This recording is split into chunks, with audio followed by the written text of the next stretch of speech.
Hello and welcome to another edition of Feel This Pain. I'm Ken, and tonight we're going to be talking a little bit about something known as psoriatic arthritis. Now, chances are you're familiar with a condition known as psoriasis. People develop scaly red and silverish patches of skin over their body. I'm sure you've seen the commercials, because there seem to be many of them, for the medications that treat psoriasis. Humira and Stelara are two of the more well-known brand names of medications for this condition. Now, the condition itself can be fairly painful, but for some people who have it, the scaly skin is not their only concern, because some of them will go on to develop psoriatic arthritis on top of the psoriasis. In fact, the CDC estimates that anywhere between 10 to 20% of people who have psoriasis will go on to develop psoriatic arthritis on top of it. As far as common symptoms go, it can mimic the symptomology of rheumatoid arthritis. It can be hard to distinguish between the two, going so far as the joints becoming inflamed and even warm to the touch. That's a symptom that they both share. The two conditions can be hard to tell apart, so your doctor might order a test looking for something called rheumatoid factor, or RF. Now, RF is an antibody that's often found in the blood of people with rheumatoid arthritis, and conversely, it's not often found in the blood of people who have psoriatic arthritis. So that's a good way to start weeding out which condition you may have. The biggest difference between rheumatoid arthritis and psoriatic arthritis, however, really is in the distribution of the affected areas. Now, what do I mean by that? Well, RA tends to be symmetrical, with symptoms being mirrored on both sides of the body in the same spots. And it's usually restricted to the wrists and the hands, fingers, where psoriatic arthritis can affect more than just the wrists and the hands, and it's often asymmetrical. So your left knee might be inflamed and painful and hard to walk on, but your right knee might be absolutely fine. Or your right wrist might feel like somebody is driving a railroad spike into it, but your left wrist feels strong enough to play a few rounds of tennis with Serena Williams. Psoriatic arthritis can affect your neck, your feet, your hands, your fingers and wrists, obviously, your back. It can even cause inflammation in your eyes, a condition called uveitis. And it's just as much fun as that picture makes it look. So with psoriatic arthritis, you might experience painful foot swelling in your Achilles tendon, or even on the soles of your feet, also known as plantar fasciitis, which would make it painful to walk. Your fingers can swell up in a manner that makes them look like sausages. And this is a result of that inflammation happening in the joints and the tendons in that area at the same time. So the simultaneous inflammation creates the sausage-like effect. Still, other people will develop spondylitis with their PA, which is inflammation of the joints between the vertebrae of your spine. So how does it feel? Well, it's painful, obviously. It's arthritis. But that pain will come in flares, and flares basically just means it's waves of time, if you will, where your symptoms are worse than other times.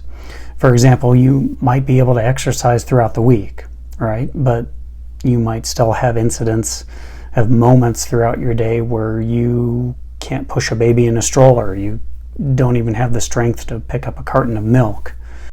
It's just exhausting to have. I mean, it saps your energy. When you're in pain a lot, if you're in pain not constantly but frequently throughout the day, and it starts to go on for months and months at a time, years at a time, because it's a chronic illness, it doesn't just go away, it can just sap all of your energy reserves. You might have enough energy to take a shower, but then after taking that shower, the only thing you might be really fit to do at that point is go back to bed. And it's not because you're lazy, it's because your body is constantly in recovery mode, because there's near constant damage being done to its internal organs, and it takes sleep to heal. If you're constantly in a state of being damaged, you're exhausted. And just like any other chronic illness, psoriatic arthritis is frustrating because it is so random. Symptomology is so random. Those flares come and go as they please. So getting a diagnosis can be a minor miracle in and of itself. I mean, think about it. If you can't rely on when you're going to be in pain, and it can take days or weeks to get in to see a doctor, you have a pretty good chance of not being symptomatic by the time you're actually lying down on that exam table. As far as treatment options go, your doctor might recommend NSAIDs. What are those? Well, you've heard of them under brand names like Aleve, Advil, Motrin, those kinds of things.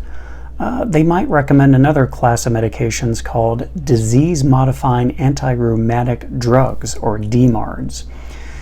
And these drugs can slow down the progress of psoriatic arthritis and save the joints and the other tissues from any kind of permanent damage, but they do carry their own side effects. They can sometimes damage your liver or cause fairly intense lung infections, amongst other things. Now, since it's an autoimmune disease, your doctor might recommend immunosuppressants, right? Because it's an autoimmune disease, so you want to suppress the immune system. Seems like a logical way to go. Cyclosporin is one that you've probably heard of. But again, if you're suppressing your immune system is what protects you from getting sick, from colds and flus.